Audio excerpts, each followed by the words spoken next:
old season is over. It's time for something new. It's time for change. It's time for new battles. It's time for new champions. It's time for Season 3.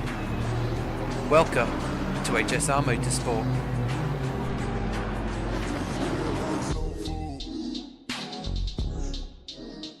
Parked up outside in the old school. The new me back with the new you. The dog always found his way back home and it's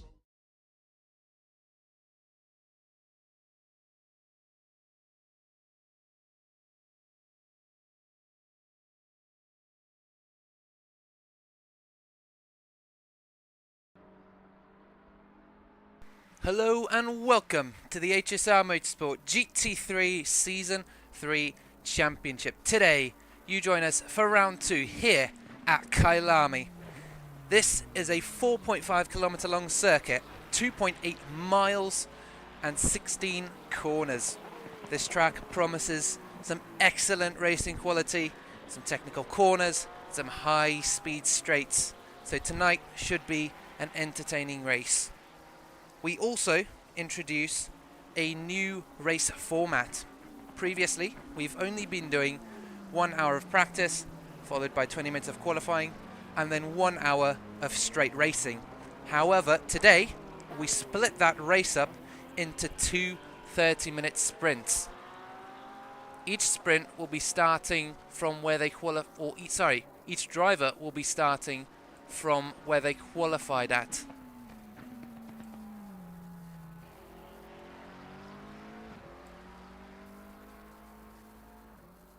Now, I do apologise for the late start. It has been a bit of a rush to get here, but fortunately we've got it up and running and we are broadcasting. Yeah, it has been an absolutely nuts week for me, hence why I'm a bit late, unfortunately. I've literally come straight from work and it's been non-stop running pretty much from the bus stop all the way to here. But I'm here now. We're about to head into some excellent racing. So I'm very excited to see how tonight turns out.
I do apologise if the stream quality is a bit dodgy. We've been having trouble with that lately.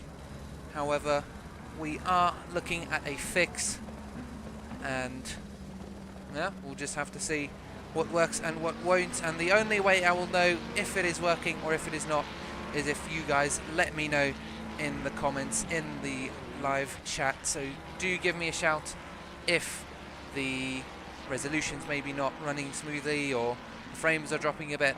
Just let me know and we can sort it out as best we can. Sometimes, however, can't be helped, so we will just have to adapt to the situation. So, as I said, you join us for round 2 today here at Kyalami in South Africa, and it is looking very sunny. We have 27 degrees, trackside and 33 degrees actual track temp. So it may be slightly warmer than our drivers prefer their tyres to be. Now we are currently following Bubbins, one of our Pro-Am drivers. And it seems as though he has updated his livery recently to a purple and green Teenage Mutant Ninja Purples-esque. Yeah, I'm not sure what to call it, just paint scheme. So it is looking very colourful, I have to admit, compared to what he usually runs. I think he's usually on the usually running some sort of HSR Motorsport livery. I do apologise once again if I am breaking up slightly. It is due to me just not being 100% prepared, I'm not going to lie. As I said, running straight home from work. So we are just taking one step at a time.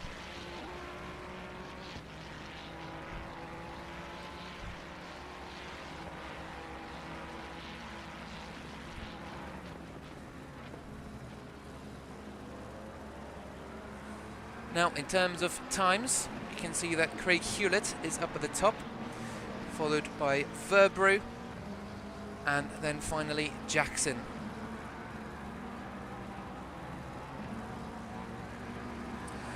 Hewlett has set the fastest lap, the 141.860, followed by Verbrew, only 3.5 tenths behind, and then Jackson 5 tenths behind. I'm actually surprised at how many of the Pro-Am drivers are up at the top of the leaderboard.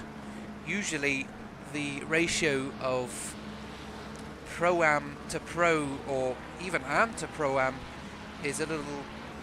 It's not like this usually, which is why I'm kind of not used to it. So, for those of you who join us for their first time, welcome. We are currently at round 2 of the championship, and we are currently running 3 different classes: Pro, Pro-Am and Am. The little white box behind the car number is Pro class. If there's a grey box behind the number, it's Pro-Am, and then red for Am. And that way you can kind of keep track of who's in which class and make sense of the standings bar on your left-hand side. Now, for those of you who joined us last week, I do know this is not the same graphic as we had previously, and I do apologise. I just have not had time to get that up and running. It was giving us issues. So this week we'll be sticking to the nice default little timetable up on the left-hand side of your screen. 15 minutes into practice. We did start 5 minutes late, so we've only had about 10 minutes of practice in, and the lap times are starting to get there. We're 15 drivers having set a lap time, and more than 23 drivers in the lobby. We have 24. Now, last week we had about 41 drivers in total joining us for qualifying and the race, so we'll see if we can beat that record this week. See if we can get, I don't know, maybe 45 or maybe even 46. I don't know. We'll have to see how many we get to. It does vary, and we've had some races where we've only had about 30 drivers, so we shall have to see how it goes.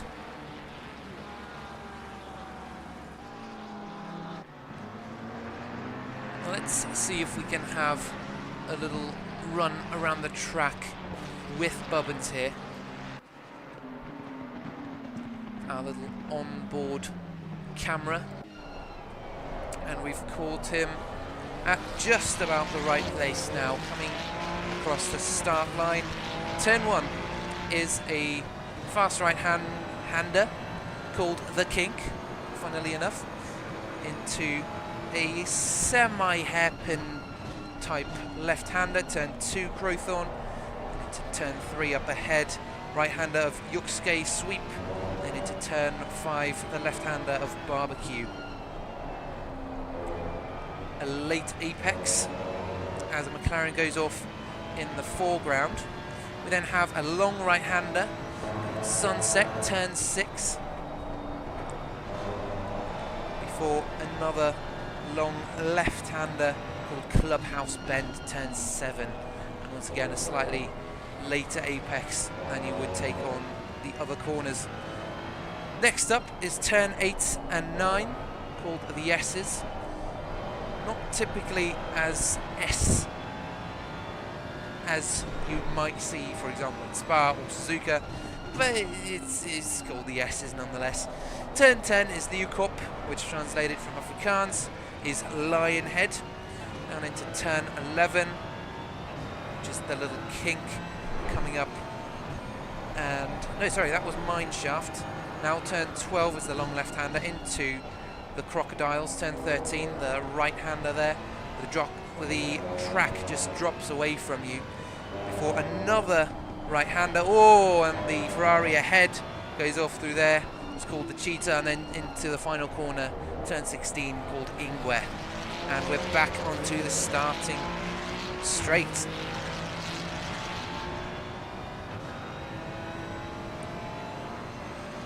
Now this track is a lot of fun to drive on. It's got all these interesting kinds of corners that all seem quite distinct and not really as common on other racetracks. So it definitely offers a challenge when learning it, and also, I'm sure, when these guys are going to be racing on it. As we said earlier, it's going to be a slightly different format to last time. We're going to have two 30-minute sprints rather than one long 60-minute race. In terms of strategy, it'll just be pure racing. I don't believe there will be any pits unless I haven't read the race brief, unless I've interpreted the situation wrongly. There shouldn't be a pit stop in either of the sprints. It should just be straight up racing. So we're going to get non-stop action later on this evening, starting in about an hour or so. We've got 40 minutes left in practice, and that will be followed by 20 minutes of split qualifying, which will set the tone for each of the sprints.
Cool. So, while I've just been leaving you in silence, I have been organising one of our two interviews for this evening, and we've had him previously in one of our races. And right now, Pookie Jackson once again joins us in the commentary box. Welcome, Jackson. Hi, how are you? I'm doing well, mate. Doing well. Nice to have you back. Thank you for having me. Cool. So we'll start with a fairly fun question. Last season, you were running some green-inspired liveries. However, you've switched to black recently. What was the reason for that? Last season, I was trying to stick with the green theme, and I was just getting used to creating liveries. So I was just trying to restrict myself and see what I could make. But this season, I just wanted to go a bit mental and branch out from just green. Yeah. So Experiment. we'll see. Yeah, well, I'm trying to do a new livery for every single race. We'll see if I have the time to be able to do that. As you know, each livery to create takes a little while to do. Especially for me, since I'm still quite new at doing it. I mean, they look absolutely fantastic. Every week I look forward to seeing the new liveries. So I look forward to it. Thanks. I'll be checking up on you every week. It makes it worth it. Absolutely. Now, on a little more serious note, I've noticed you've switched classes. What is the reason for that? Well, it was mainly Craig was basically saying that I'm a bit too quick for the AM category, and a bunch of us moved up that were around my sort of pace. Yeah. That was basically it. But since I've moved up, I'm actually pleasantly surprised at how competitive I am. I thought I was going to be bottom of the barrel in the pro-am, but it's not turned out like that for the first, especially for the first race. Absolutely. So yeah. And even during practice now, you're third in your class, which is absolutely brilliant. Yeah, that's me just doing race pace. So if that translates into the race and quali fuels, then I think I'll be quite competitive on this track as well. Yeah, I think so. I'm looking forward to seeing you out on track. So in terms of, I know it's a bit early, but do you have anyone in mind that you would class as a rival at the moment within your class? Ooh, there's two people that come to my mind in like pace wise. That seems to be quite similar to me, and that would be Roman and Jordan. Yeah. So they're both quite similar in pace, but well, they were last season, but last race and this, so far in practice, I seem to have the slight upper hand, which is always puts a smile on my face. Absolutely. Cool. And I'll give you a couple of your season 2 stats. You finished in the top 5 in all races except one, and you got 2 podiums, one of which was a race win. Do you think you can replicate that performance in this new season? No. Short answer. No. No. The short answer is no, and that's mainly because I've moved up categories. I'm putting like a little target for myself, which is to finish P5.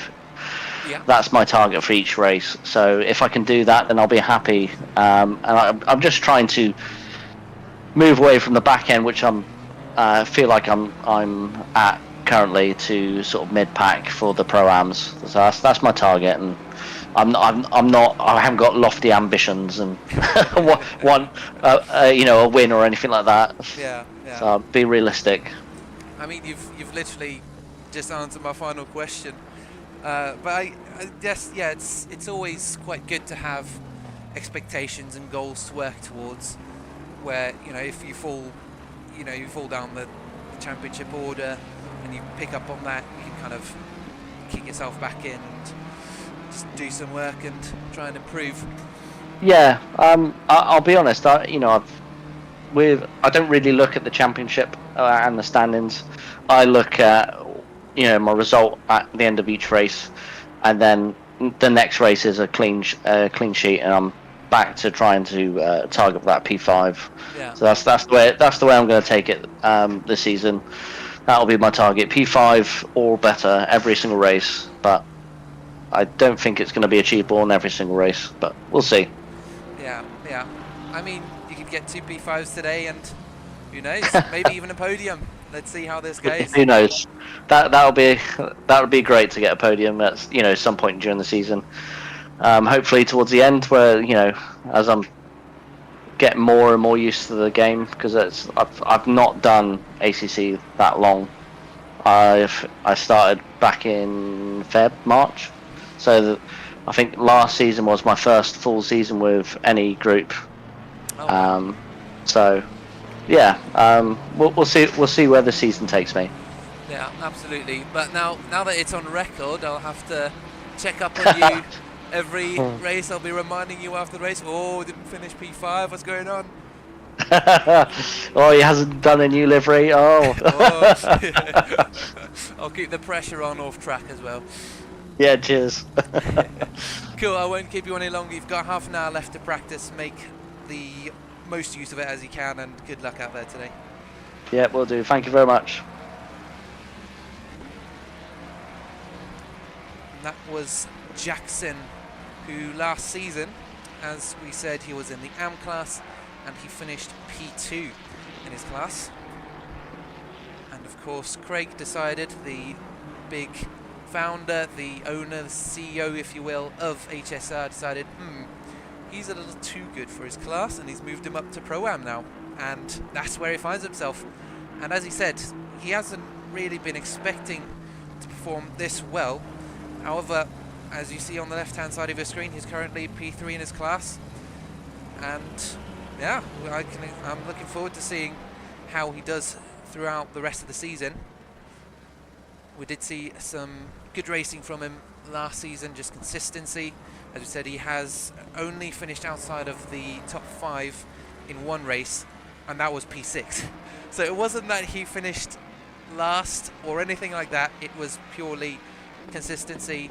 Finish first, finish third, so he does have a couple podiums under his belt, and I'm sure, as we heard, he's looking for more this season. Now, as we heard earlier, Jordan and Hosco seem to be his main rivals. We are currently following Jordan in that blue and yellow Mustang. We saw loads of action with him last week at Valencia, and he's also got a lot of pace in that Ford. So I look forward to seeing the championship battles unfold as the season progresses.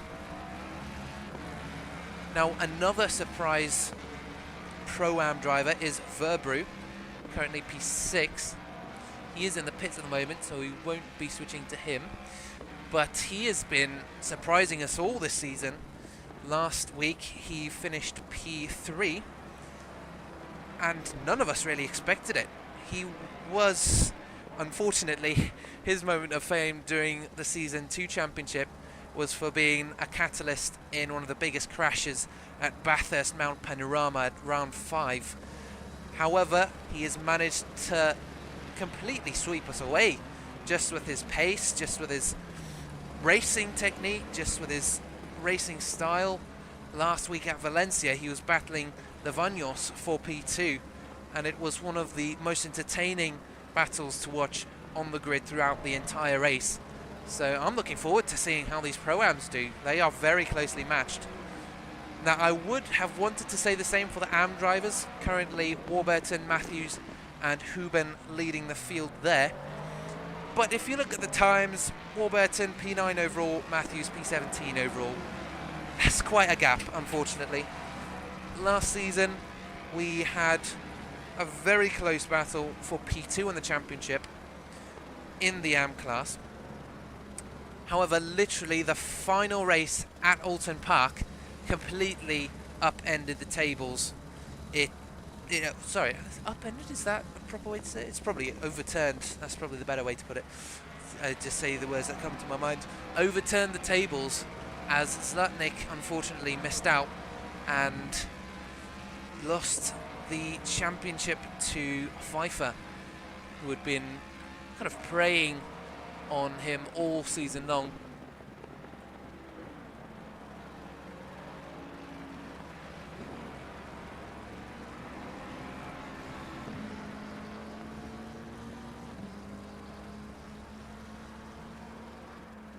Now, in terms of the pro class, the championship is also closely contested between Hewlett, Dutton, no apologies, that's going to be Hewlett, Morris and Chard. Season 2, Hewlett had the pace but not the consistency during the actual race to finish in the podium positions more than 3 times. Unfortunately losing out, I think it was round 1, round 4, round 5 and round 6 as well. Every race just seemed to have something that kicked him out of the top spots, and he ended up not retiring, but definitely not running at the P2, P3 he should be running at. Now, make no mistake, he won last week's race, so he definitely has some race wins in him, so it is definitely good to see him start off the season at good pace. However, just this afternoon I saw Miles Dixon in the server, and he was the only man capable of actually challenging Topinka for position. So Topinka was our Season 2 Pro Class King, if you will. He was absolutely dominating the season, and Dixon was the only one to actually overtake him in fair racing. So it will be interesting to see whether Dixon gets involved in the championship battle, what kind of challenge he poses to Hewlett and the other pro drivers. Now, another driver who managed to impress last week was Peters in a Ferrari. He was Pro-Am, but due to his pace during the race, he kept up with the race leaders all race long and actually finished P2 overall. Can you believe it? So he has been promoted to Pro Class now, so it will be interesting to see how he battles with the race leaders. Now it's not going to be different classes and just who's holding up who, it'll be for position, and I can definitely foresee some great battles between Peters and Morris, who was our P2 runner for the majority of the race at Valencia, but unfortunately due to a back marker he was taken out and his race ruined right at the end. So an unfortunate turn of events for him. That was Ty in the background there, one of the only 2 Porsches, I believe, in the season. The only other Porsche being Alfred in a lime green livery last week. Not sure what it is this week. As we heard from Jackson, some people like to change it up every week, but the amount of effort to do so is quite intense. So it will be interesting to see, how the liveries develop over the course of the season. Even if it isn't race to race, it could be every 2 rounds. I have no idea. All I know is it is a bit of hard work for those who are not quite used to it, but for the guys who are used to it and who actually make liveries for other drivers, they can bang out those in, I don't know, maybe a couple of hours. They are absolute machines. I know Malott is quite a well-known name in the server for liveries. In fact, he's made my GT4 car livery, and I could not be more happy with it. Now we're currently following Bradley Murray. We didn't see much of him last week, but he seems to be running a livery that Priatko was running last season. Just a navy and yellow liveried Ferrari, and he is another South African, so this is virtually home turf for him. A fellow South African. And funnily enough, my surname, is spelled M-A-R-E, but the E's got an accent on it. So if you say it in an Afrikaans accent, it's Murray. So Murray, that is very similar. So I don't know, maybe there is a little bit of a, I don't know, there could be some family connection there, some blood connection. I have no idea. We'll have to see.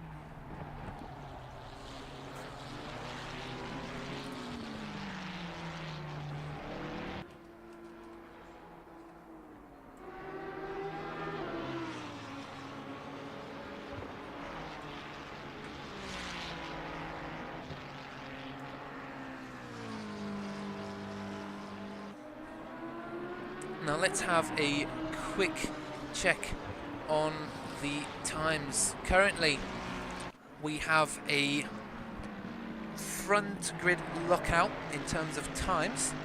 Craig Hewlett, Chad, Patrick and Turner being our 4 pro drivers, taking P1, P2, P3 and P4 overall. And look at the gaps between them. I was about to say look at the gaps between them because it was quite tight, but then Jordan came along and did something. No, sorry, it was one of the drivers leaving. But Hewlett and Chad are only separated by a 0.01 seconds. That is tight. Once you've gotten into a rhythm with the track and you've hit your so-called limit, improvements generally come in hundredths rather than tenths, which to a degree is good because then you know you've kind of hit your limit, you can start getting into a rhythm. But that also means that the racing is going to be absolutely insanely close between drivers, and it seems to be such between Chad and Hewlett.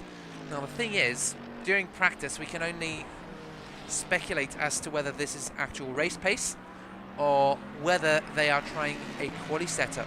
We only have 20 minutes left in the practice, so it would make sense that the drivers start working on their quali pace at the end, where they've kind of had their race pace set up and ready, and now they can just make those small changes to make the car a little more aggressive on the tyres, a little not faster so to speak, because technically when you do a setup change it doesn't make the car faster, it just makes it a little more comfortable for you to drive.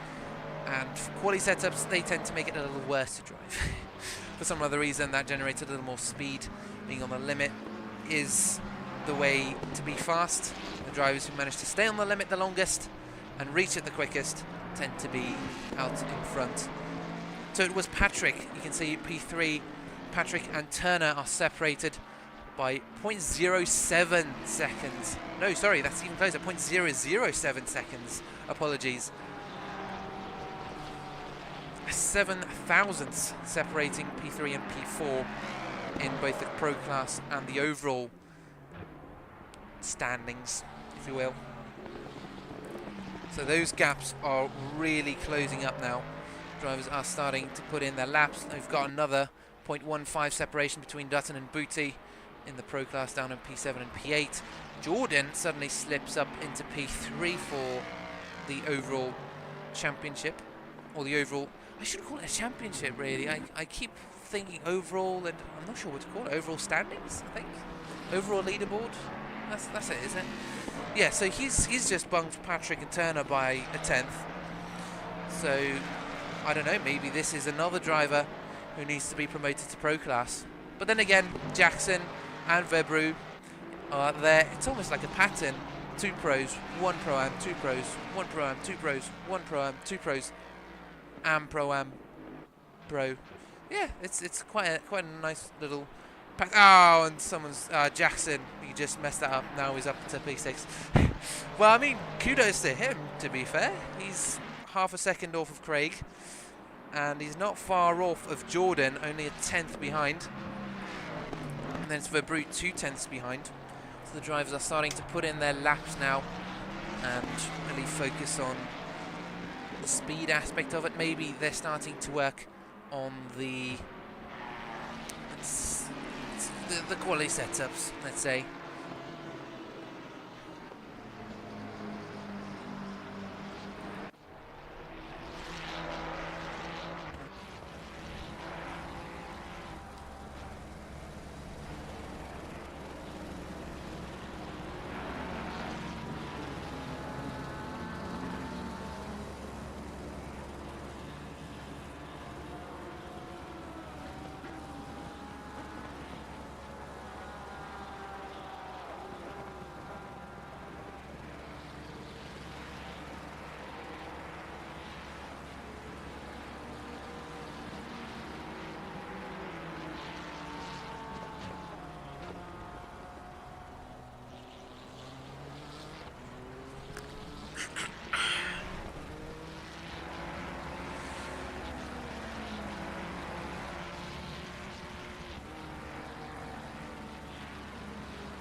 Now, we are currently in quite an interesting situation. We've got some pros at the top, sprinkled with some pro-ams. However, now we have another driver joining us in the commentary box. And Martin Mischk. Oh, no. 1 second. Wrong button. There we go. Martin Mischk joins me in the commentary box after a couple technical difficulties. Welcome, Martin. Hi. It's awesome to have you up here. Now, we'll start with one of the obvious questions for me personally as the commentator. How do I pronounce your last name? Is it Mischk? How do I say it? It's basically Mischk-i, so Mischke. Mischke. Okay, cool. Yeah. So just a little extra E at the end. Yes. Also, didn't want to pronounce that wrong for the rest of the season as well. Also, another fun question. In terms of your liveries, they've been looking really fresh. Do you make them yourself? And if so, do you make for others as well? Yeah, I make them myself, and when I got time, I do make one for others. Ah, brilliant. Cool. So, that went a bit quick. I do apologise. We're gonna hit the stats now. If you're ready. So, season 2 stats. You've had 2 podiums, one of which was a win. But unfortunately, for the rest of the season, you barely finished within the top 10. In fact, you had 2. You didn't start 2 races. Was that all to plan? Yeah, I was ill, so I couldn't start. Yeah, and the other races don't went as planned, so it was a hard season. Yeah, because I remember at Zolder, in particular, you and Felix had a little, I think it was you and Felix had a little tangle, Yeah. and that just ended up in a massive crash, yeah. When it wasn't us, it was a Ferrari in front of us who spun, and we couldn't. You couldn't get out of the way fast enough, Yeah. You had no time to react at all. So, kind of considering that, what are your goals and expectations for this season?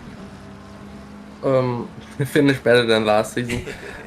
Yeah, I mean, the biggest goal is to have fun, obviously, because I am most tracks in this season I don't really practice, or I don't really have much hours on it. So my goal wouldn't be P1 or something. Just have fun. Yeah, because ultimately that is what we're here for. Is just to have fun racing each other. Cool. So you've recently switched to Pro Class in both GT3 and GT4. What's the reason behind that switch? Well, in GT4 I think I'm just quick, so I promoted myself. GT3 wasn't planned, but I got promoted, so yeah. Craig just thought, as with many others, you're too quick for this class. Let's bump you up. And how has that felt? Has that kind of been a smooth transition for you in the GT3 class? Well, last race I missed, so I don't really know the pace for the different classes. So I will have a look here. I don't on this track. I'm not really that competitive, but I will see. Yeah, we'll just have to see how it goes. And unfortunately, that's usually the case, isn't it? When you don't have as much practice in, is it's really just last minute, see what everyone else is doing, and then just see how well you can adapt to the situation. Yep. Cool. Now I won't bother you any longer. You've only got 15 minutes left in practice, so if you want to go make use of that and enjoy the rest of your evening. Thanks. You too. That was Martin Mischk, one of the Pro-Am drivers from last season who got promoted to Pro. Now he definitely was one of the drivers to keep an eye out on. He finished the first race. He took the first race as a race win, but unfortunately at round 3 he had a somewhat rough race. He couldn't, no apologies, round 3 he didn't make it. Round 4 he had a rough race. Round 5 didn't make it. Round 6 also rough race, as we heard. But it is quite interesting to see how one of his main rivals from Season 2, Dutton, also got promoted into the Pro class this season. You can see Mishka's just set. Mishka, sorry. I apologise for my memory. I learned how to pronounce it, and the very next second I say it wrong. So I do apologise, Mishka. It's yeah, I don't know really what to say. same with Milot, but I'll hopefully, as the muscle memory comes and I use the surnames more and more, we'll get used to it. So yeah, as I was saying, Dutton and Mishk were having a really good battle at Zolder. No, sorry, it wasn't Mishk and Dutton. It was, I don't remember who it was. It was definitely Dutton and one of the top drivers.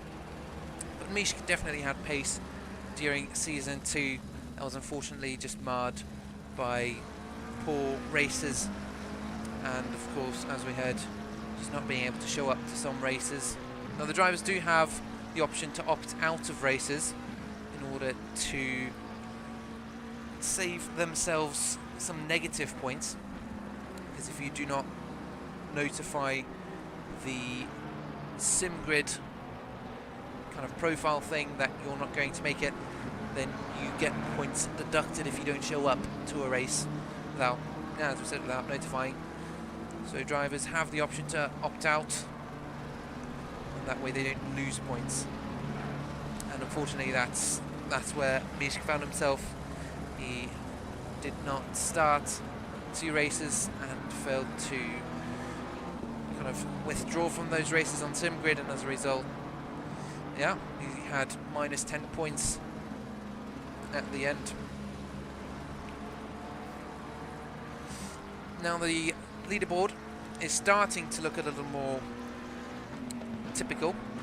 We've got the pros taking up the first 7 positions, then the Pro-Ams start coming in. So Jordan, Jackson, Levanios, Ray, Verbrew, and then 15th, Mishka.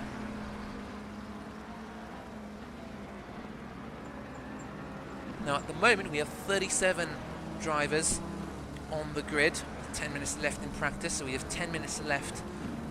No, sorry, it'll be more like half an hour, because drivers can join during qualifying.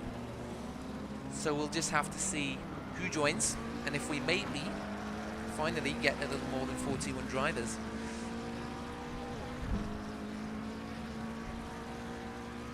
So looking at lap times, Hewlett and Chard have not managed to improve their times yet. Chard is out on track at the moment, looking to do some times. Oh, and everyone's coming back into the pits. So we had Hewlett and Chard up at the top, looking fairly stable, and then P3 downwards was a little more tumultuous. But as we said, we can start experiencing a little more usual standings again. Leaderboard, I just don't want to use the same 2 words over and over again, even though I probably use it somewhere else. Not these words in particular, just 2 words in general. It's a bit challenging.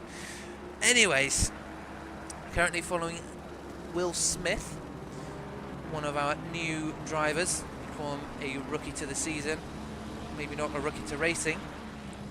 However, being in the AM class seem to indicate something along those lines, but we do have drivers who've got years, maybe decades of experience racing, and they're only Pro-Am, so you know, we can't assume anything. We do have this big block of AM drivers, that red long block, P28 down to P35. That's Davies, Huben, Puller, Murray, Rucroft, sorry, Stowe, Smith and Malott, followed by Worth right at the end. Now we did see some brilliant racing last week between the AM drivers. We saw some action between Manship, Huben, it was Hosco as well, getting mixed up there. So it was all over the place, and I can only hope for another action festival, we called it, at Alton Park, and I guess last week would have been called an Action Super Festival, or I'm not sure what we would call it really, but there was loads of action, and it was definitely great to see the drivers push each other to the limits at the very first race, and for some of them push them beyond their limits. We had some drivers DNF, so I think Wraith was one of the first to leave after, I think he got jumped in the pit lane and was just caught out a bit and went sailing on at turn 1. We also had a huge pile up turn 1 for some of the back markers. Right at the start of the race, lap 1, turn 1, the usual kind of chaos. And then mid-race, we also got to see some of the drivers catch each other out with some taps to the rear. So yeah, all a really good, entertaining race, and we can only hope for the same today. Obviously, it being 2 sprints, 2 30-minute sprints instead of 1 hour-long race, it is going to be something new for us, and I look forward to seeing how the new race format is received by the drivers and what kind of racing action we get. 7 minutes left in practice, almost said qualifying there. In practice, Hewlett, Chard, Morris, our top 3 pro drivers, Jordan, Jackson and Van Onneker, our Pro-Am leaders, and Warburton, Manship and Matthews taking the AM class lead. These seem fairly reminiscent of the race pace at Valencia, and if Valencia was anything to go by in terms of action, then this is going to be another brilliant race.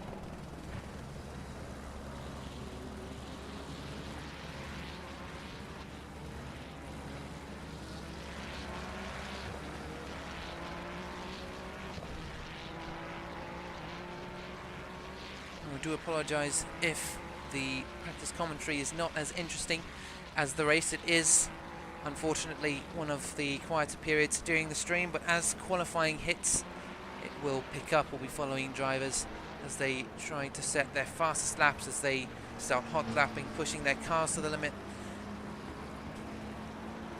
And as we see the starting order for both of our sprints being laid out before us as the session progresses. Now Morris does seem to be putting in some quali laps, however he's just stopped on track. It's always just as you start paying attention to them, isn't it? They then start, oh no, sorry, gotta go. This then is Van Onneker as he comes into the pits. Brilliant. Let's follow Wraith. Last season, Wraith was one of the top Pro-Am drivers, and he is currently P5 in the overall, in his class standings.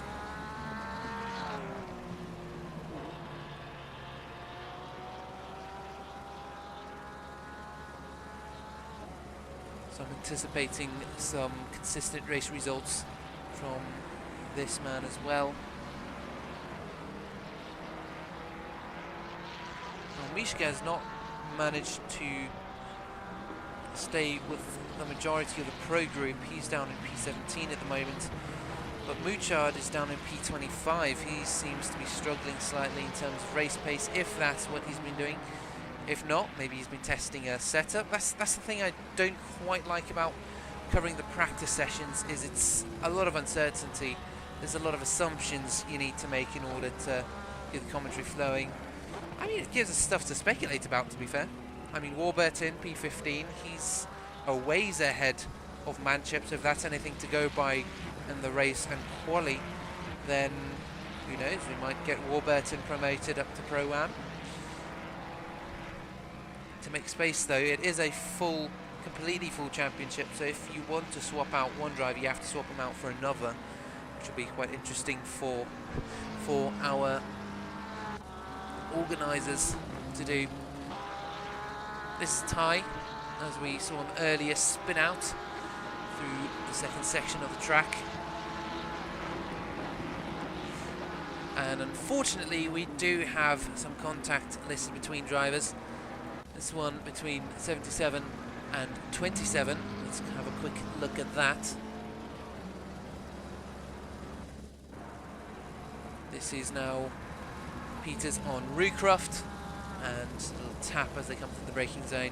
Nothing major, but enough to put him off and just send him back into the pit lane. Now, unfortunately, Fox seems to be building himself a reputation of being an aggressive driver, shall we say. Alton Park, he was listed in 20 altercations or so. I don't know the exact number, I might be exaggerating, but he was definitely one of those drivers where you see contact on the list and you know it's gonna be Mr. Fox. You recognise that number straight away. So let's see what he has done in Kyalami this week. So this is him alongside, coming through the right-hander, moves over, doesn't see the other McLaren, and double collision between the two. Now that McLaren that we saw earlier is that of Mouchard. Last week he was running just a pure white livery, but now he seems to be running a Marlboro-inspired livery, which I think is really nice. I think that's actually quite a simple yet iconic livery, really, and one that I have not thought of seeing on a 720S, but I suppose it makes sense, doesn't it?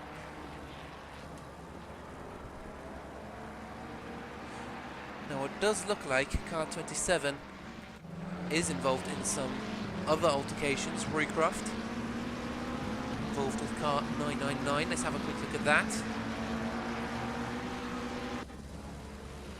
Coming through the final hander. He just loses control into. Keeps out of the barriers but taps the Porsche as it comes past. I believe that was Jackson he collected. And just unfortunately, sorry, that was Manchip. That sausage curb has caught out many drivers during practice already. We've seen a couple already spin out there. As we saw, it can have adverse effects for anyone behind. Manchip this week running a overall yellow scheme, so it'll be interesting. It's quite an interesting one, really. I've been running a similar livery when racing for my own endurance team. We have blue and red mixed in there. Plus, to be fair, I only raced one in the Ferrari. Nevertheless, it stands out and immediately hits you. And free practice is virtually at an end, with 2.5 minutes of wait time. You can see Uben in the background there, and then Nissan running the same livery as last week. So then, let's have a look at the times. Currently, Hewlett up at the top, P1, followed by Chard and Morris. Those are our... Sorry, I can't speak. Those are our pro-class leaders. Then it's Jordan, Jackson and Van Onneker for our Pro-Am, followed by Verbrew, Manchip and Matthews. A little shake-up there for the Am class as practice comes to an end.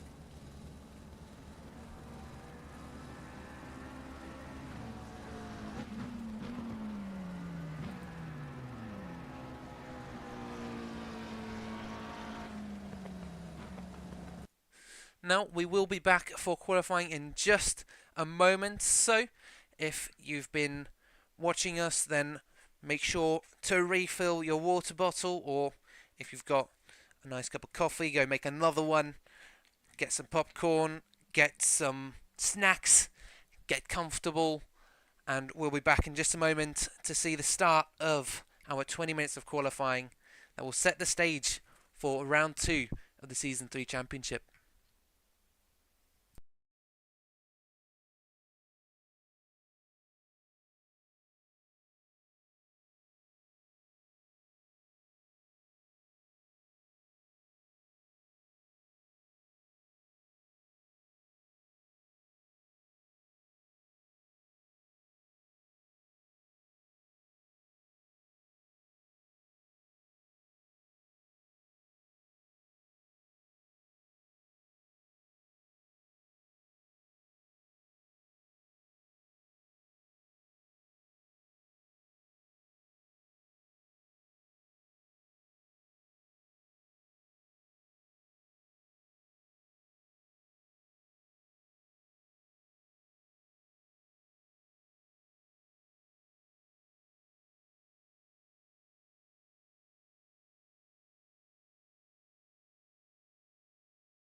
And yes, it was a short break indeed. You join us now for 20 minutes of qualifying, and can you believe it, a minute has already elapsed. I'm not quick enough, I apologise. But the first thing I saw when coming back to the streaming set was someone yelling for Alfred in the green Porsche. Support for Alfred from Nick Pelling. Now, this driver last week had a little tussle with Ty in the other Porsche, so it'll be interesting to see how those two get along this race. We've got some support for the number 12 car, Alfred, as he makes his way around the track. He will be one of the first to set laps. Now, just to explain the split qualifying a little more, it just means that the Pro-Ams and the Ams get the first 10 minutes to themselves. They have the whole track, and after 10 minutes they have to come off and let the pros go on track. The pros then have the track for the last 10 minutes, so it just means that the track is a little clearer for all the classes to practice on.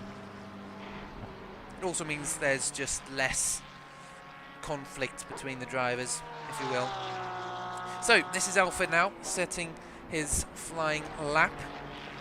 He's currently fourth, I believe, in a little train of cars setting their first laps.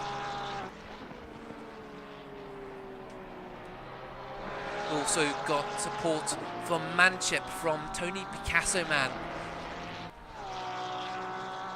Manchip during the practice session looked fairly strong. And if that's anything to go by, then quali pace could be on top, but anything can happen, and I know this from personal experience. I've been rapid in practice at times and then just had a rubbish qualifying. So it can vary between races, it can vary from driver to driver, it can vary in terms of conditions as well. In fact, that seems to be the common denominator now I think about it. Behind my own quali pace, when I'm driving dry, I tend to be alright during quali, and then when it's a bit wet, yeah, then it's a little harder. Or when there's changing conditions, let's put it that way. Silverstone and Spa in the GT4 Championship rounds 2 and 4 were both weather varying, and Alfred sliding around. He's already pushing that car to the utmost limit in setting his first time, and he comes across the line, currently P2. But of course, as the drivers come round to set their first laps, that time will constantly be changing, so we cannot, we call it provisional. So he was provisional second, now he's provisional 8th, and the lap times just keep coming in, so we might see him drop down a little further, or we may see him just stay up there. But considering that we do have some AM drivers setting some faster lap times, it might be a drop below the top 10, or it might not. Van Onneker, P15, where's he gone? He was up in the podium positions during practice. Why is he down there, is my question. Manchip as well, P7, up at the top of the AM class, so he has set a really decent lap time.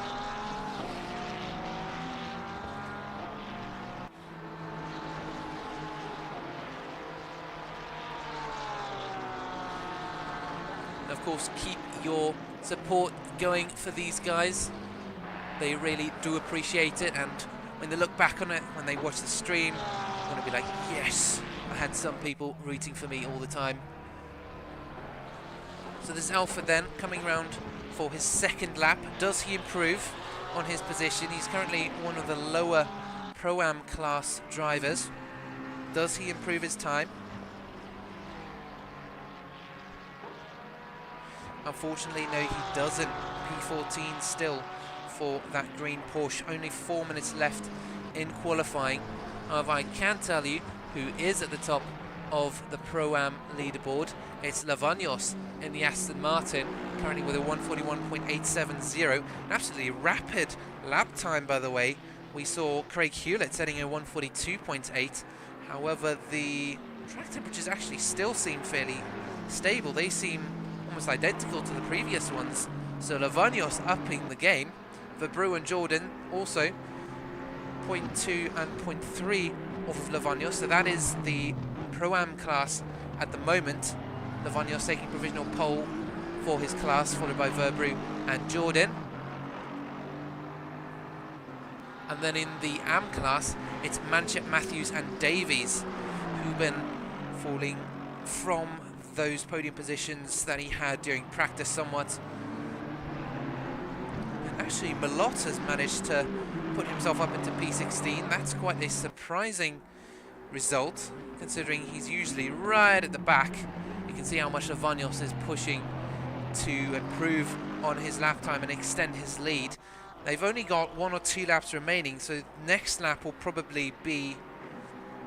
It's either 1 or 2 laps that he has left to improve on his time, and he has managed to make a small gap between himself, Verbrew and Jordan.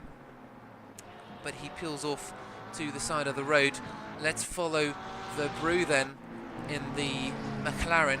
He's currently just come through Sector 1 and looking to take provisional pole. He's 0.68 seconds. Hang on, that is Rodriguez setting an identical lap time to Verbrew. I cannot believe it. This is the first time in HSR Motorsport history, and Jackson is in there now. He's currently taking P2, less than 5/10 of Lavagnos' time.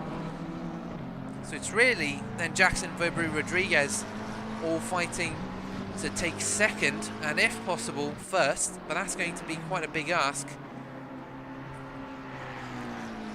In terms of the AM class, we've currently got Warburton, Manchip and Huben. Manchip has slightly fallen, Warburton back at the top like he usually is. There's Verbrew now coming through the final sector of the racetrack, coming over the sausage curb. And unfortunately invalidates his lap time. And I never know which is better, invalidating at the start or invalidating at the end. If you do sim racing, then do let me know in the live chat whether you prefer having... Obviously no one wants to have a lap invalidation, but if you had to have one, would you have it at the start or the end of a lap? Let me know, because at the start you then have to go all around the racetrack to do it again, whereas right at the end you've put in all this effort, you've maybe even got a positive delta, and you end up throwing it away right at the end for maybe a stupid reason. So do let me know what you guys think, and we'll have a little recap maybe at the end of the qualifying session. So keep the encouragement going. Manchip currently P2 in the AM class, and he has 6/10 to make up to the next position, and unfortunately he's just had an off, so likely this is either his final lap, the lap where he peels into the pits, or he will have to take another one. He might take another one and risk the steward's wrath. We had one of the GT4 Pro-Am drivers last race at round 4 in Spa take a risk and do some laps out ahead of the pros during their time. He did get a talking to, but he didn't get any penalties for it. So if Manchip manages to keep pace, but he has decided to responsibly come into the pit and do the right thing. Warburton has managed to launch himself up with an absolutely superb time up into P3 overall, and the pros will now start coming to the track. So our Pro-Am times and our AM times are going to be fairly rigid. This is now Huben coming through the first sector. He's on his final lap now. He's currently P3 in his class, and he needs to make 1.5 seconds if he wants to take provisional pole or potentially overall pole in the AM class. But if he wants to take P2 and just move up a position on his class, then he only needs to make 2/10 for the man in the Nissan. And he's already coming through the second sector, almost at the end now. The question is, will he manage to make time on Manship ahead, and potentially Warburton. Oh, and unfortunately into the wall he goes, and that's the end of his qualifying session. And our standings start to solidify. It's Lavagnos, followed by Jordan, followed by Jackson as our Pro-Am class drivers. Jordan is still out in a lap. He's less than 2/10 off of Lavagnos, and he's coming to the final corner now. Does he take pole? Our late Pro-Am pole sitter.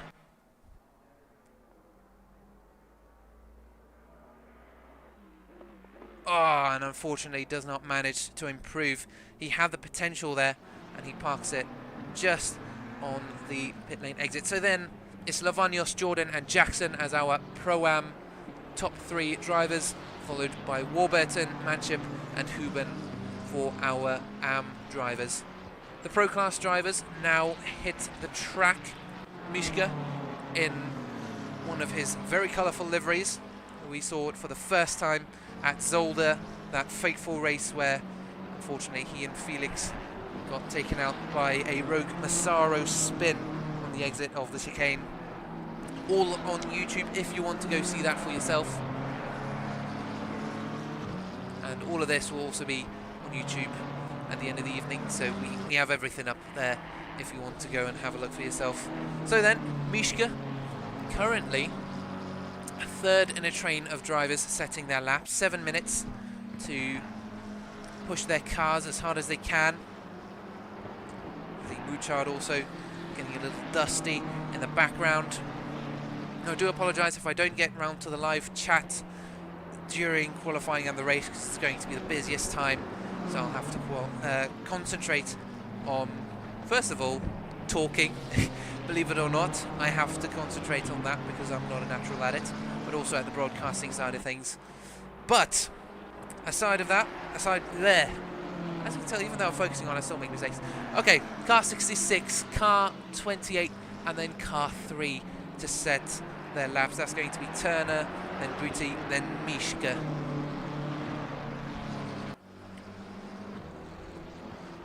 So then, coming across the line, what are the initial lap times?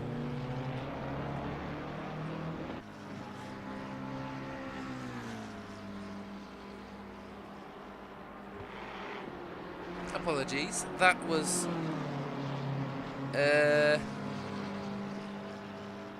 so me being confused.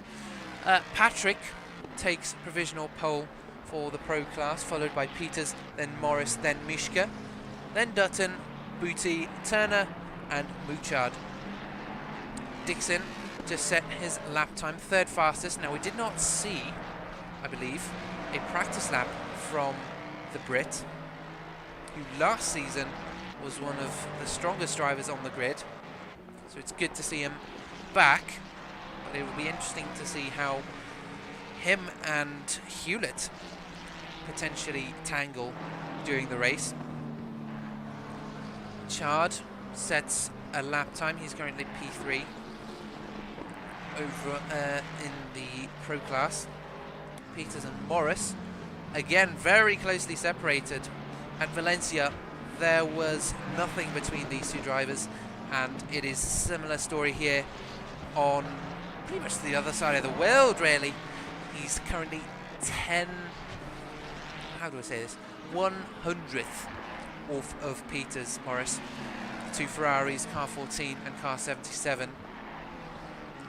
And we now come into the final quarter of qualifying. 5 minutes left for the drivers to set their lap times. Craig Hewlett takes provisional pole for the Pro Class.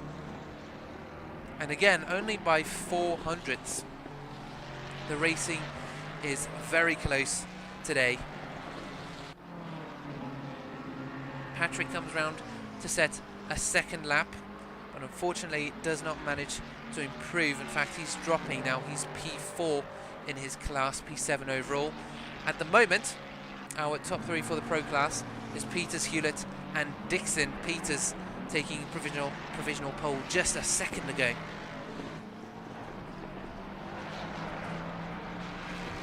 And Dixon takes a pole in that Lamborghini, that purple and white livery from last season, once again on display. And he has managed to set a lap time ahead of the Pro-Am drivers. First one to do so. The question is, does he hold on to it? He's got Peters and Hewlett to deal with. Let's follow Peters now.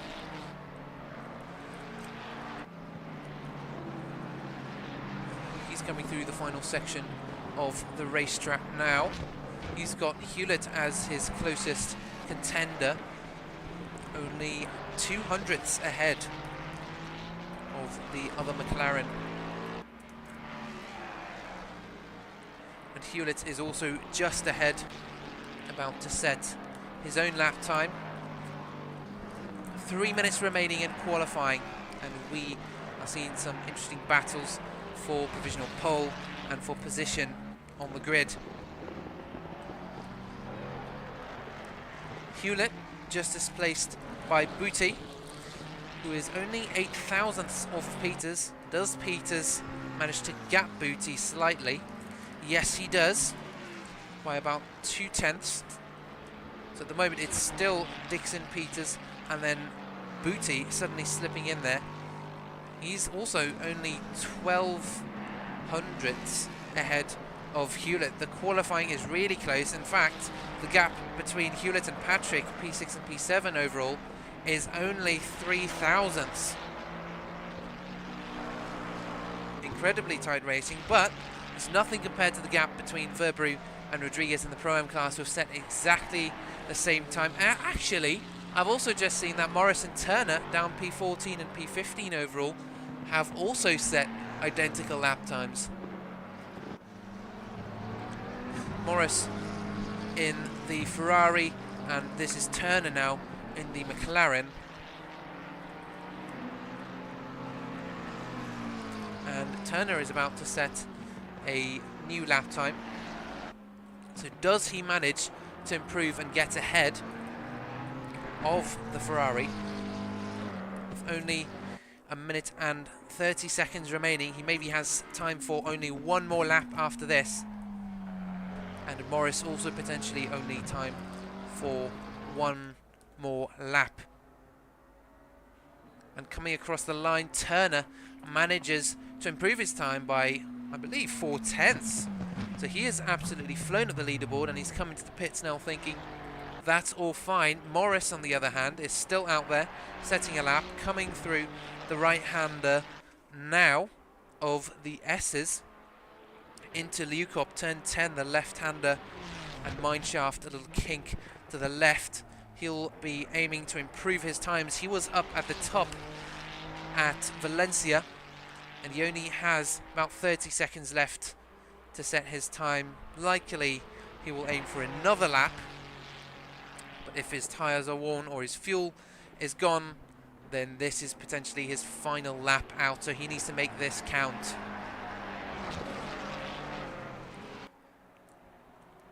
Coming through the final section now, the final corner, turn 16, Ingwe. He comes by in that red, white and black Ferrari. Does he improve? Yes, he does. Also by 5 tenths, and he's managed to pit Turner. He's managed to qualify ahead of Turner. In fact, he's managed to finish P4 in his class, just behind Dutton. So at the moment then, it's Dixon, Peters, Dutton as our Pro Class leaders, our Pro Class podium starters, shall we say.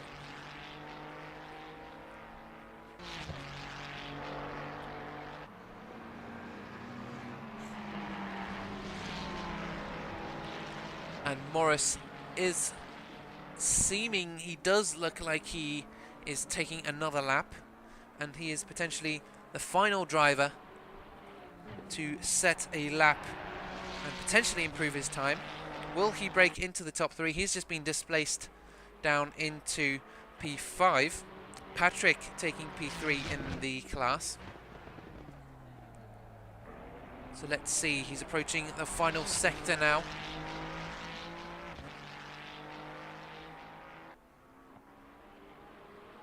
coming through Mineshaft. Turn 12, turn 13 next. Then 14, 15 and 16. Only 3 more corners to go. The last one out on track. Where does this put him on the overall and the class leaderboards? He only has to improve. He has to improve by just less than a tenth in order to go up the leaderboard. Does he though? Coming across the line, and he stays where he is.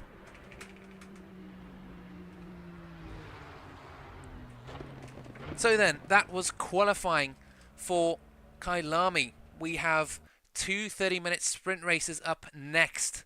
So, if you haven't already topped up your coffee, topped up your drinks, topped up your snacks, and found a comfortable place to sit, I suggest you do that very quickly, because we only have maybe 5 to 10 more minutes. No, not even. Less than 3 minutes, maybe, to do all of that. And we will be with you in just a moment to start the racing action here in South Africa at Kyalami.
green line. Give it all you got.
right, man. The leader is on the final lap. Give it a final push.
And welcome back, ladies and gents, to this second race. I do apologise for the technical issues we're experiencing today. However, we are looking to have another brilliant second race here for round 2 of the GT3 Championship. Now, of course, as we saw, Dixon won the first race in the Pro class, then it was Pulla in the Am class, followed by Lavagnos for the Pro-Am class win. Now Dixon had a brilliant move, turn 1, coming down the inside of Morris, and the question is, will we see a similar move today in round 2? Apologies, that's Peters in the red Ferrari. Now it is the same qualifying order as the first, so drivers essentially get a second shot at the race. So drivers will be able to learn from their mistakes and exactly where they went wrong, so the fighting might be even closer during this section of the race weekend. Lavagnos looked very strong, so the question is, will Jordan catch him early enough to keep him behind, or will Jordan maybe catch some more damage?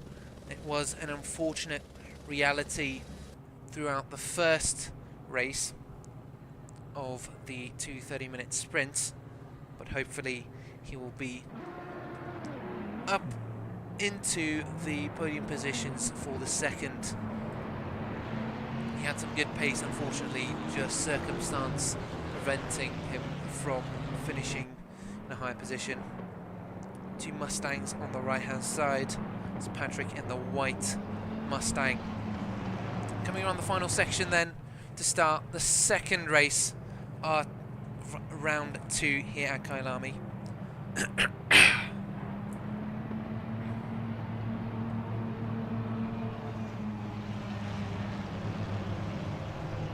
And the green flag waves at Kyalami once again.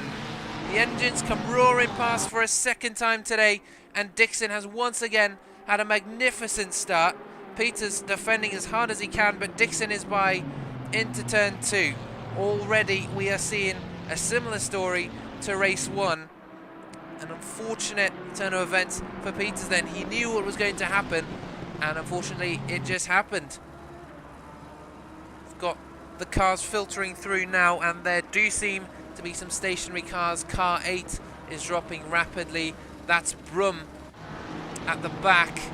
Also 85 and 69, that's Malott and Pulla being involved in some sort of incident at the back, and we shall have a look at that later. However, Peters is the closest he's been to Dixon. He's not going to let him get away this time if he can help it, and Dixon is struggling a little bit of oversteer coming through the second section of the racetrack, coming into the third sector now, and just coming through Liukup and Mineshaft. Peters is trying to pile on that pressure, keep it as close as he can in order to fight for that first position, that top step on the podium. A little further back though, it's going to be Lavagnos and Dutton, as well as Booty and Morris, Hewlett and Turner in no particular order, all having a little battle in the midfield for position. It's Jordan, the Mustang ahead, Morris in the Ferrari, Dutton in the Lexus, and Lavagnos in the green McLaren. Sorry, green Aston Martin, I should say. And they come through the kink now, turn 2, and he's only 0.2 seconds off of Dutton, so we might see a little late lunge into turn 2. They keep it fairly neat. Coming up through the right-hander now, and Booty's also not too far back, looking to make a position. As they come through turn 5 Barbecue, you can see that little train. They've not really split at all. They're all right on each other's bumpers. All separated by just over half a second. You can see the dust flying up from some of the drivers. Maybe hitting the track limits.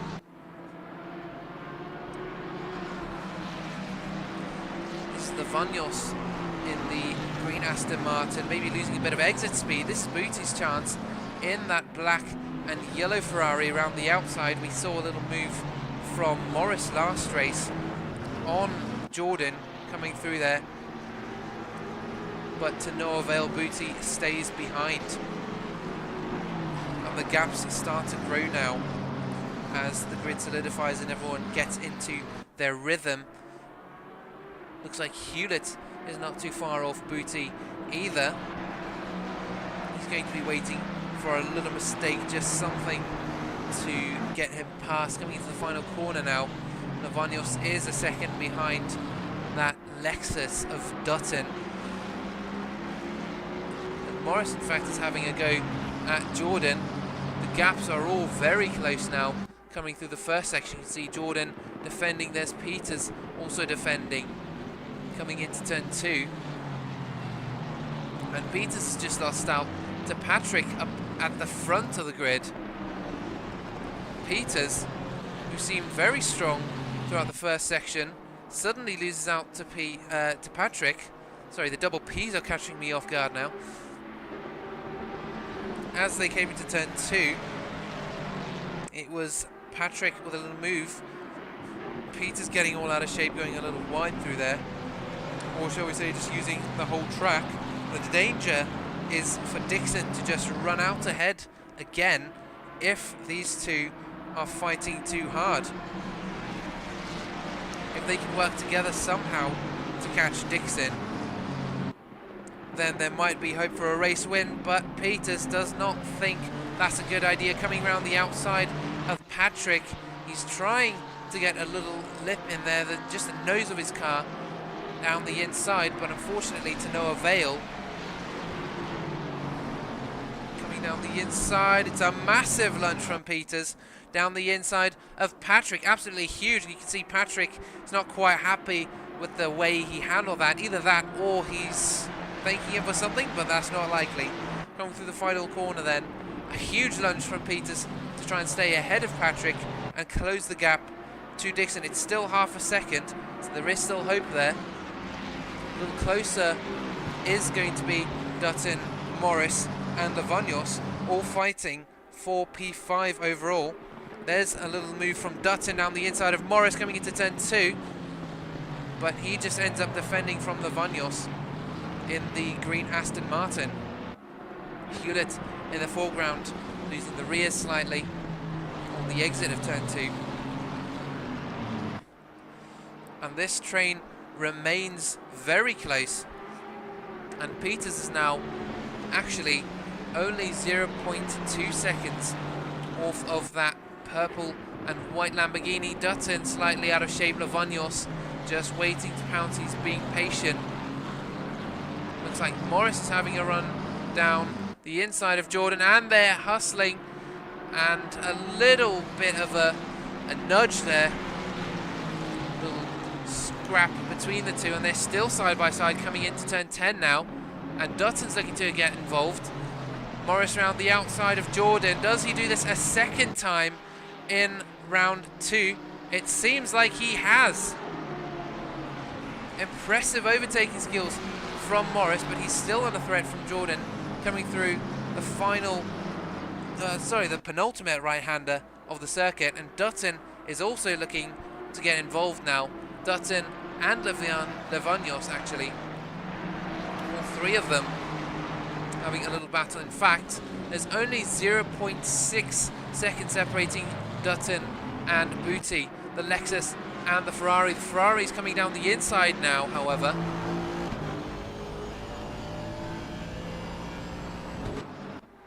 Coming into turn 2, that Ferrari's still there, trying to outbrake the Aston Martin, but doesn't get it done. The gaps start growing now as the racing intensifies, as the drivers start putting more and more pressure onto each other. It's a very close battle between Hosco, Rucroft and Warburton, and there's the little bit of contact between the Ferrari and the McLaren, and Rucroft has gone wide. This opens the opportunity for Warburton. Sorry, that's Smith. Actually, oh, and a big slide from Rucroft allows them through. Rucroft buckling a little under the pressure, and that just allows Smith and Warburton through up into P28 and P29.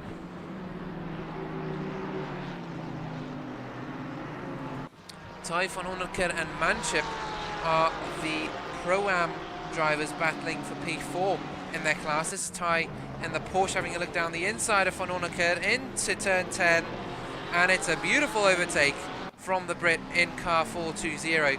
There's Manship also in the background looking to take advantage of the situation. The two Ferraris are going to be brought into a battle now.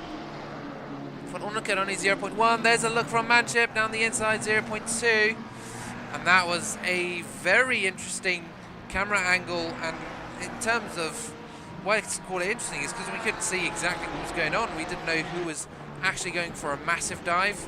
It was quite a I was scared there. We almost had some contact there.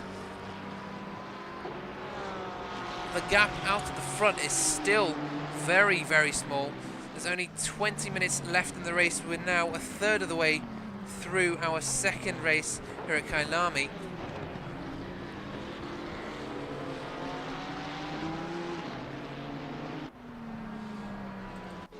Navanios is once again the centre of attention. There's Dutton just ahead in the Lexus. Navanios now really close to the back of that Lexus, that black Lexus, but he's gone wide. This is Bootie's chance now. He's had a little run down into the S's. And Bootie's just riding that slipstream. He's waiting potentially for a move into turn 10.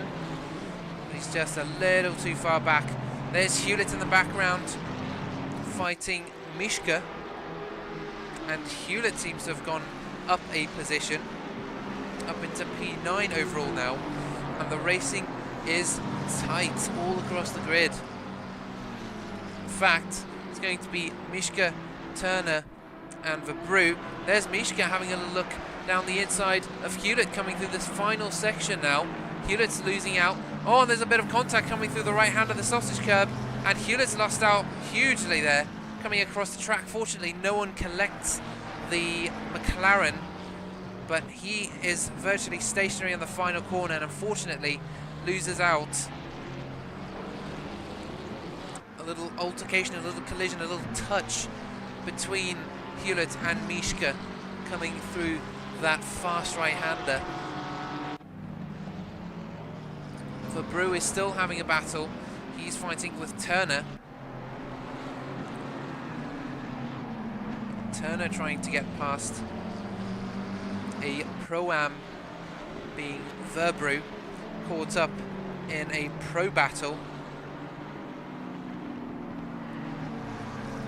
He's currently 0.3 seconds off of Mishka, and Mishka's gone wide. Verbrew's just keeping the pressure on that BMW. They're coming up to the S's now, turns 8 and 9. And he's just keeping it nice and steady coming into the overtaking opportunity at turn 10.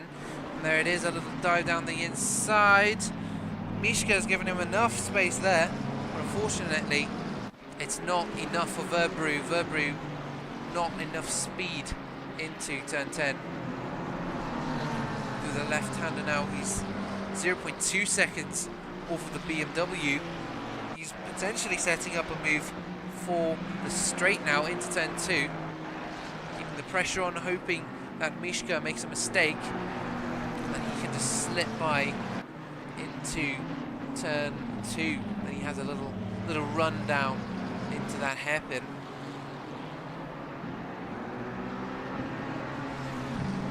And he's 0.4 seconds now off of Mishka. McLaren on the BMW coming into turn 2, and that gap stays pretty much the same. Now Peters has been managing to keep a sub-second gap to Dixon so far, so he's doing quite a good job at sticking to the back of that Lamborghini. In fact, the gaps all over the track are quite close. Even at the rear, it's all fairly similar. No greater than maybe 3 seconds. And there's the move from Verbrew down the inside. Oh, and they bang wheels coming through the left-hander. And Verbrew is under threat of turning out, maybe losing out after a little altercation with Mishka there. Banging of wheels, he just sent it down the inside in a desperate lunge. Or an uncontrolled lunge, I should say. Maybe not desperate. And all of that has allowed Mouchard to catch up now. Mouchard only 0.6 seconds off the back of Turner. Looks like Patrick has just gotten past Morris. Peters is only 0.1 seconds off of Dixon. Dixon feeling the pressure, he's gone defensive now. And this is potentially it. This may be Peters' chance to finally take back his pole position. Coming through the right-hander kink. Oh, they touch. There's a little wobble from the Lamborghini. And it's Peters round the outside of turn 2. But unfortunately, he's not ahead. Little collision between Peters and Dixon. Just a little touch that unsettled the Lamborghini. For a second there, I had visions of that purple car just flying straight on at the hairpin. But now this is again just brought back the rest of the cars into play. Patrick is once again within half a second of that Ferrari. And again, that train is all less than half a second, or all roughly around the half-second mark between all the drivers. Peters currently now half a second off Dixon. So his little chance, his little run at taking the race lead has unfortunately not managed to work out yet. Jordan is currently in the Pro-Am class lead, and he's done quite well to keep his position. Lavagnos is not far behind though, only 0.9 seconds. He still needs to get past Dutton though. And we are now 15 minutes into the race, 15 minutes left, halfway through. Lavagnos now looking to make a position on Dutton so he can start challenging for the Pro-Am race lead.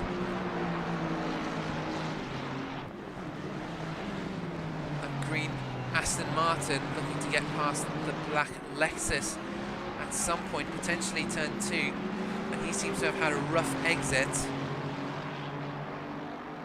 So that gap is still slightly large. It looks like Patrick is still stuck to the rear of Peters, still half a second. And the gaps here will maybe fluctuate a little as the race goes on.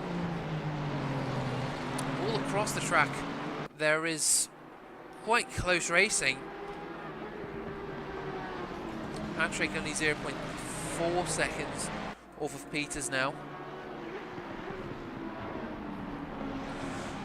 And the pressure remains on Dixon's shoulders. Peters is still within a second of Dixon. If he can just close that gap once again like he did earlier, then he might stand a chance at running down the inside at turn 2. That was Morris potentially having a look at Patrick. I saw Morris make a move twice round the outside of turn 10, or turn 11 to be more precise, 11 being mineshaft. So he's maybe thinking he can do the same thing with Patrick as they touch each other slightly, coming through the right-hander. That sounded very weird, I apologise. They nudged each other, put it that way. Coming through the right-hander now into the final corner. And Morris coming down the inside. He's maybe got a run down the straight. Not quite, but he is very close. He's got the slipstream, which doesn't seem to it doesn't seem to be doing anything as they come into turn 2. And the order remains the same after yet another lap.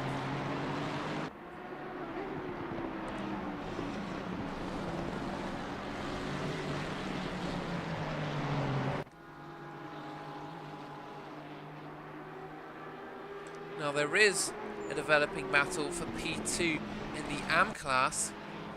There's going to be Huben, Chard, then Matthews and Manship. So this is Chard just ahead in the black McLaren, Matthews in this Ferrari, and then Manship in the yellow Ferrari just behind with Rodriguez in the red McLaren.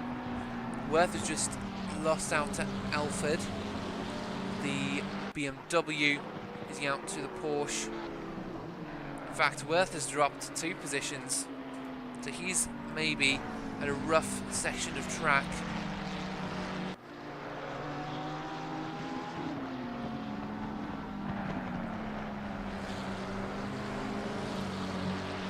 Now, while we're in this quiet stage, let's see if we can maybe have a look at some contact between drivers. We've got 33 and 14. Who's that? That is going to be Patrick and Morris. Actually, I've just seen what has happened. Lavagnos is now up into P2 for his class. Sorry, he's stayed in P2, but he's gotten past Dutton. So Lavagnos now is only half a second off Jordan for the Pro-Am class race lead. Coming into the final 10 minutes of the race, we could potentially see a little bit of action there. Raid is having a tussle with Bouchard down in P12 and P13.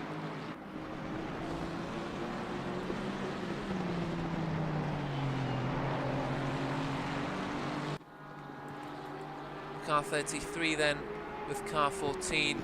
That's going to be that little tussle. It's Van Ornekerd further down the grid, and that's the tussle we saw between Dixon and Peters. Let's have a quick look at that. And just coming through there, little tap to the rear of the car. You can see how that unsettled the Lamborghini coming into the braking zone. But Dixon managing to keep the Ferrari on the road, sorry, the Lamborghini on the road, and continue racing. Lavagnos now really close to the back of that Mustang. These are 2 brilliant drivers. We've seen them in action at Valenti today and at Valencia.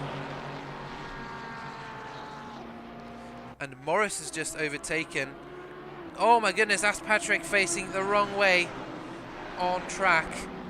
And looks like Patrick has spun out and lost a ton of positions. That was potentially a podium finish for him, but in the last 10 minutes of the race, he's unfortunately lost out. Lavagnos now only 0.2 seconds off of Jordan coming down the straight. And he's got a little bit of slipstream coming through turn 1, the right-hander kink, but he's still a little too far back to make a move.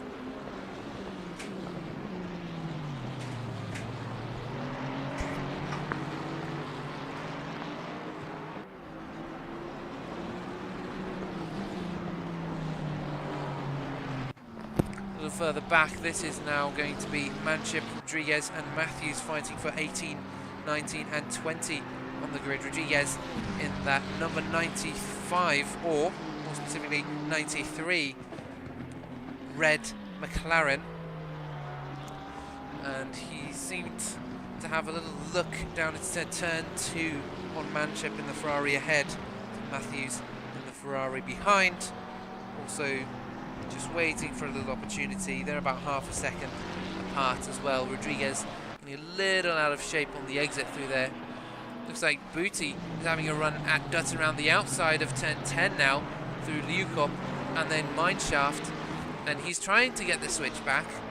It's not quite worked out, and there's still 0.1 seconds, but Dutton looks like has actually made that position on Booty. So the fight for P4 in the Pro Class Championship. You can see just how close Lavagnos is to the rear of Jordan now. These 2 little battles for higher positions on the leaderboard, all developing towards the end of the race.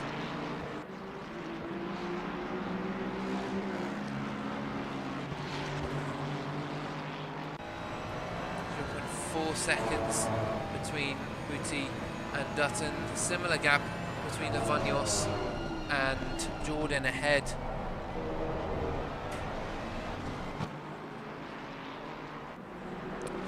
3 seconds then between Booty and Dutton now. Looks like Smith just lost a position to Rucroft down in P29. Further down the grid. Rodriguez, Manship and Matthews are all still having a little tussle.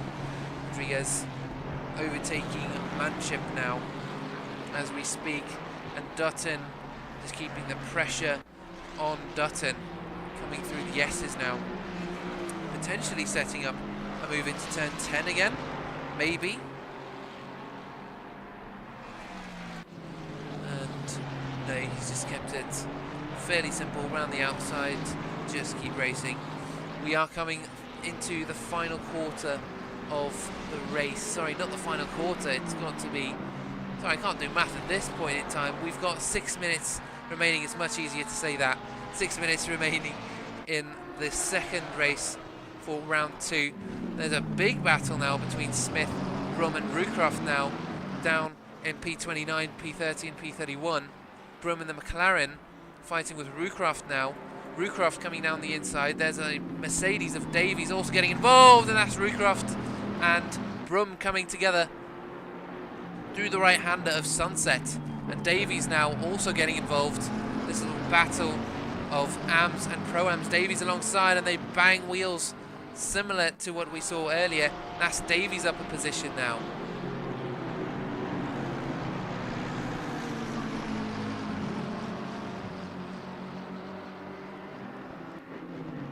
Nice little battle at the back of the pack.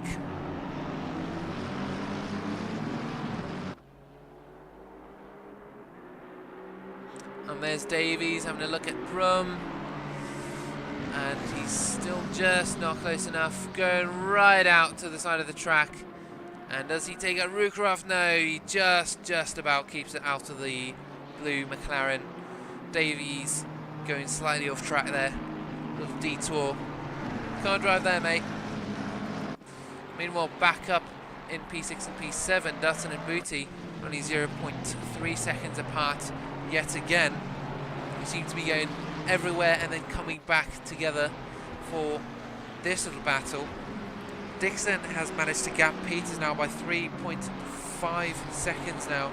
It is unfortunately, yeah, it's an unfortunate reality. Dixon has just managed to keep the pace together in the final section, and maybe is taking his second race win ever in the HSR Motorsport GT3 Championship, and that's Booty into the wall.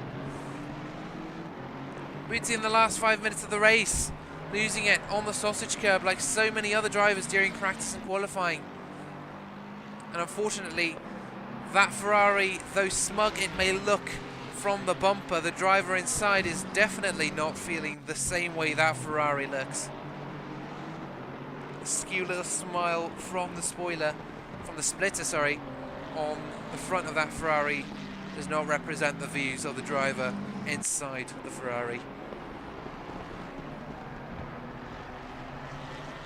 We've got a little developing battle between Taylor and Van Onneker, the two Pro-Am drivers. Van Onneker virtually side by side with Taylor, coming through turns 4 and 5 now, through Yuxke, Sweep and Barbecue, now into the long right-hander of Sunset. We've seen a couple nice setups for overtakes into turn 10, and potentially the S's of turns 8 and 9. Oh, and Taylor's gone wide. We haven't seen many drive-throughs, fortunately, but they usually come with the pit stops, and we haven't seen many track limits violations. So the drivers are trying to keep it somewhat clean. Coming into turn 10 now, is this going to be a look from Van Onneker? No, he just keeps it fairly regular. He's trying to get a switch back on Taylor. Taylor's gone slightly wide through turn 10 and then 11, and keeps it together just about. But Van Onneker is putting on the pressure. We've got a stationary car on the road, car 10. But that is a little further on. That's turn 5. A yellow flag round there as the leaders come past. So likely going to be one of the back markers. And Taylor seems to have gone wide. And is this Van Onneker's chance on the exit now? If he can get a drive down into turn 2. Unfortunately, he just got hampered by that yellow McLaren on the exit. Getting into the braking zone, and Taylor's gone all defensive really quite late, and we're back where we found ourselves a minute and a half ago, with a minute and a half left in the race. But Onneker trying to make a move on Taylor before the end of the race. And Booty is dropping down the order. He's just been overtaken by Turner and Mishka. Next is going to be Rave, and unfortunately the damage to that Ferrari is going to hinder him for the remaining couple minutes of the race. Jordan and Lavagnos are very close now. This is for the Pro-Am class race lead. Lavagnos only 0.2 seconds off of that Mustang. Coming through the right-hander of the Crocodiles now, turn 13, and the left-hander Kink, turn 14, Cheetah, turn 15, watch out for that sausage curb, and then that sets us up for the final corner, turn 16. Oh, Navagnos having a little look down there, and the leaders are on their final lap now. Morris 0.2 seconds off Peters ahead as well. He'll be making a couple moves throughout this lap potentially. Maybe taking his first podium of the season. 0.3 seconds between these two. But up ahead is Morris and Peters battling for P2 in the Pro Class Championship. There's Dixon ahead. Fortunately, that gap isn't as large as it was last race. In fact, it's half as large. It's only 5 seconds now, 5.5, almost 6 seconds as they come through the second sector now, coming through the final stages of tonight's race and tonight's round, actually. The second race of our 2 30-minute sprints. Keeping it pinned of the two Ferraris now, Morris and Peters. And Morris maybe having another look around the outside. Now a signature move coming into turn 10. And yes, does he get it done? Oh my goodness, he's really trying to squeeze him on both the entry and the exit. They're rubbing tyres coming through the left-hander now. And Morris, unfortunately, needs to give up that position, but he's still not giving it up, coming through the right-hander of turn 13. There's brilliant racing going on for P2 now, and these two are fighting each other, well, hand, foot and claw. I don't know what the expression is, but they are fighting to the end. There's a move from Morris down the inside into the final corner. They touch once again, but that is going to be it as they cross the finish line. Dixon wins race 2 of round 2 of the GT3 Season 3 Championship, and Jordan crosses the line as well to take his first race win. Round 2 wrapped up here at Kyalami for the Pro-Am race winner. And coming through the final section now, Manchip, another race winner, our final race winner here at Kyalami today. We've had 6 winners, and the majority of them have been different. You can see Manchip already excited coming around the final corner, and the checkered flag waves a final time for Manchip as he comes across to win race 2 of round 2 of the Season 3 Championship. Oh my goodness, that was a lot of numbers, wasn't it?